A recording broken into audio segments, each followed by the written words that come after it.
Ani kami ning buntag sa among pagdaygon o ginaot pa nga kaninyo dili makatugaw.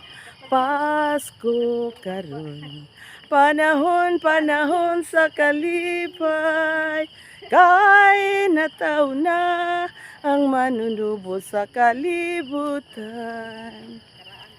Sa alas 12 ang takna, may natawo sa pasungan.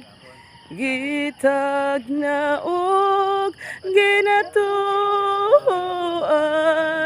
manunubo sa kalibutan.